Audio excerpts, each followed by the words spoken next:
கிருஷ்ணகிரி மாவட்டம் ஹோசூரில் எல்பிஎஃப் தொழிற்சங்கம் சார்பில் மத்திய அரசு கொண்டு வந்துள்ள தொழிலாளர்களுக்கு விரோதமான 4 சட்ட தொகுப்புகளை மத்திய அரசு திரும்ப பெற வேண்டும் என்பன உள்ளிட்ட 26 அம்ச கோரிக்கைகளை வலியுறுத்தி முழக்கங்களை எழுப்பி ஆர்ப்பாட்டத்தில் ஈடுபட்டனர்.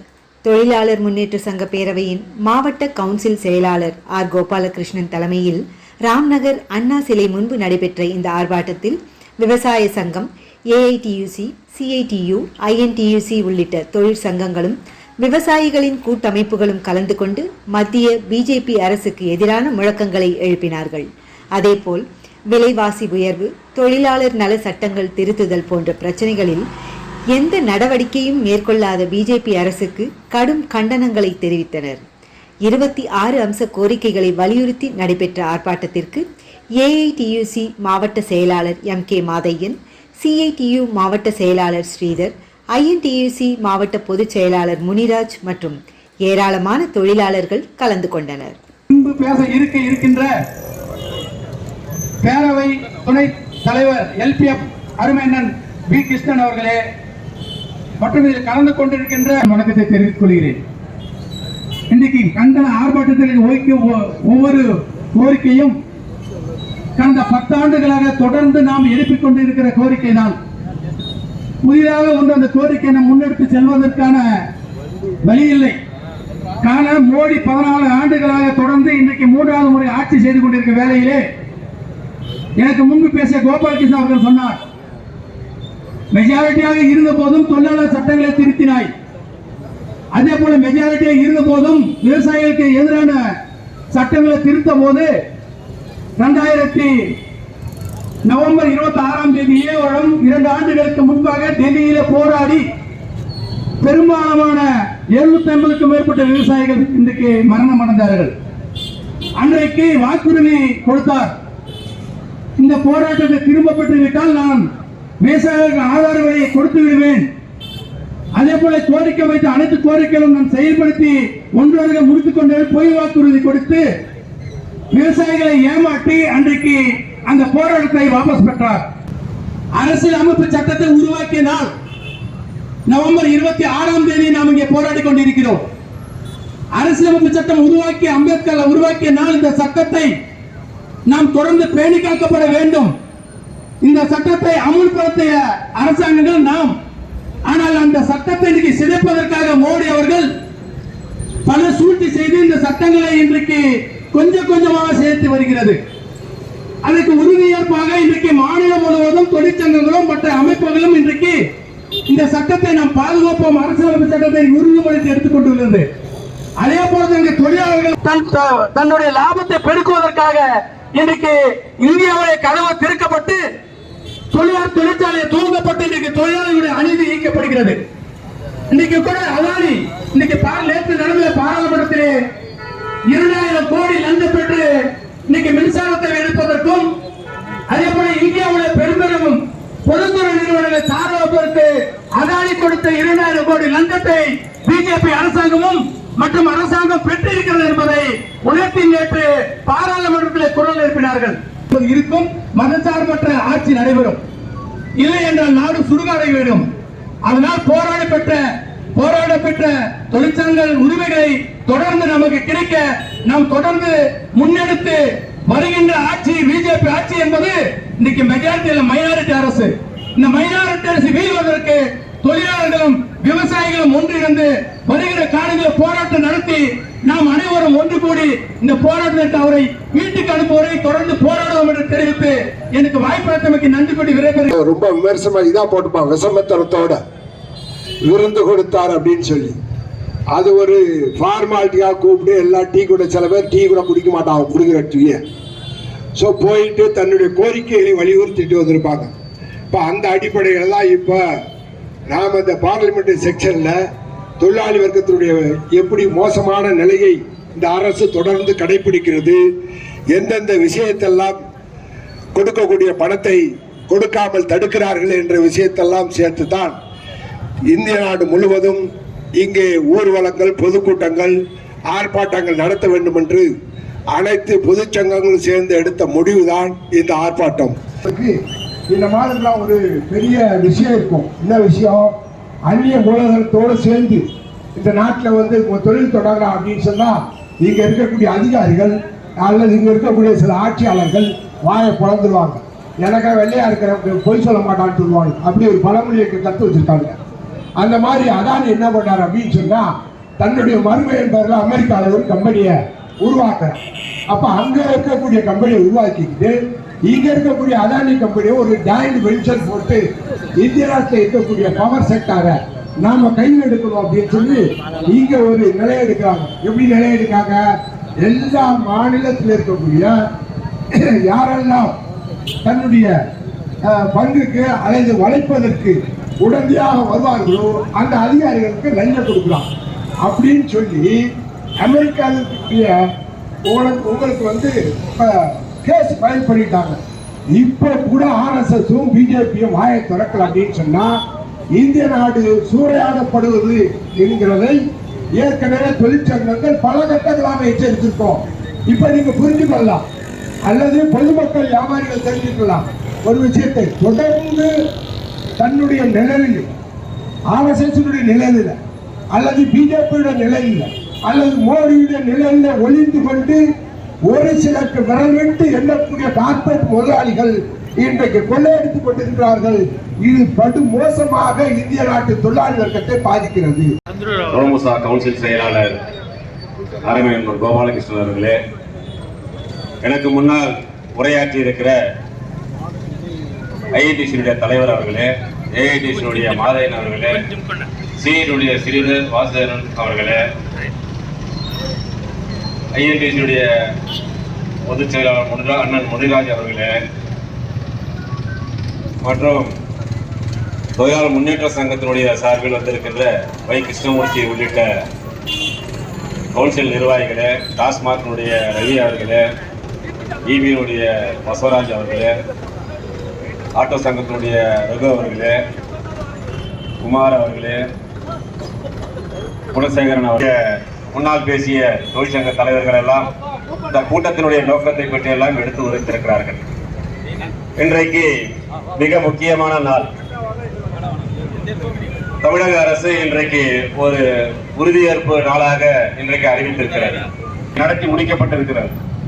இந்த ஆர்ப்பாட்டங்கள் மோடி அரசுக்கு எதிராக ஏதோ இன்று நேற்று நடந்ததாக இல்லை.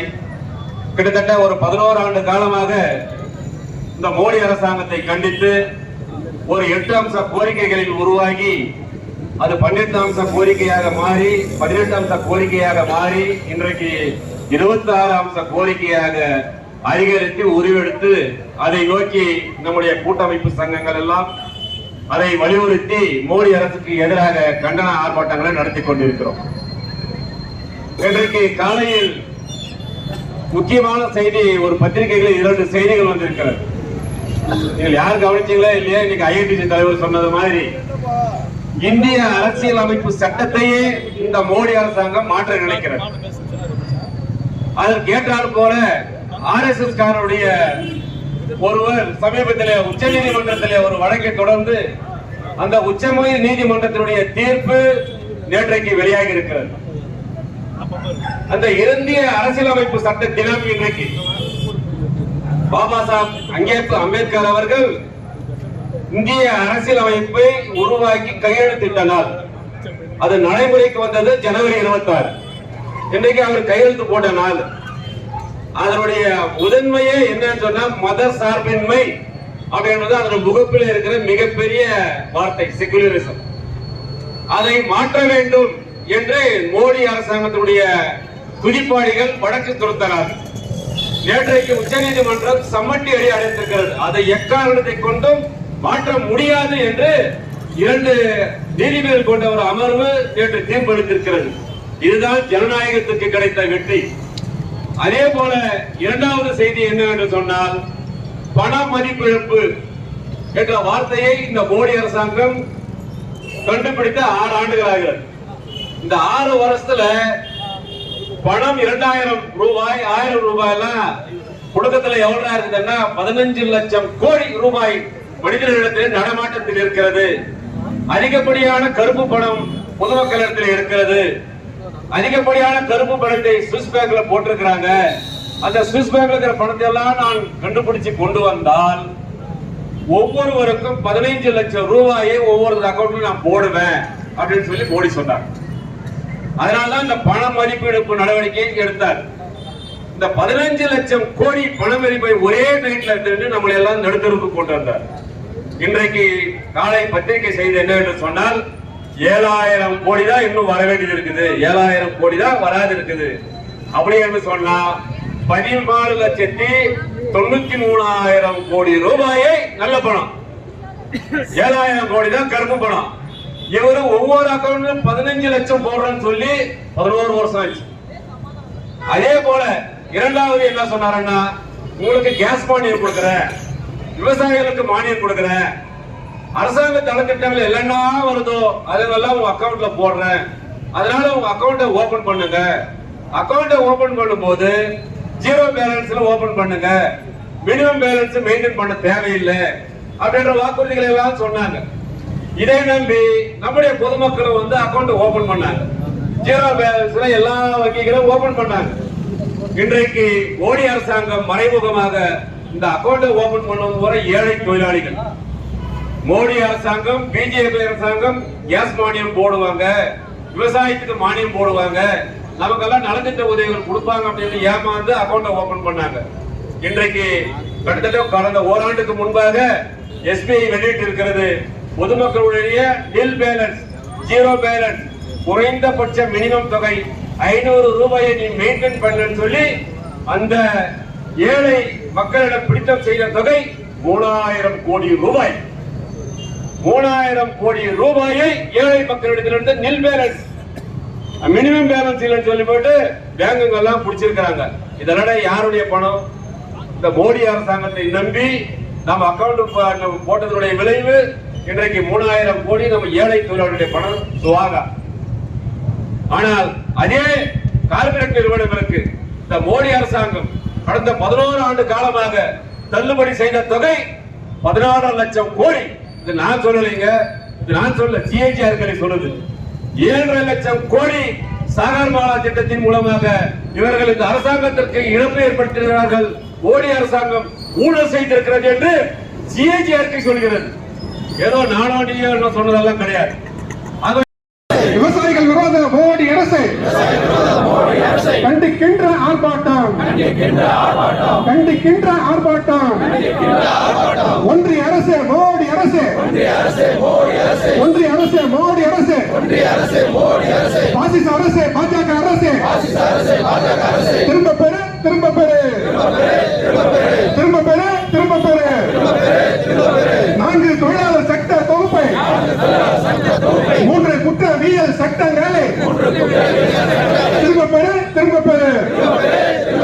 நிர்ணயம் செய், நிர்ணயம் செய், நிர்ணயம் செய், நிர்ணயம் செய்.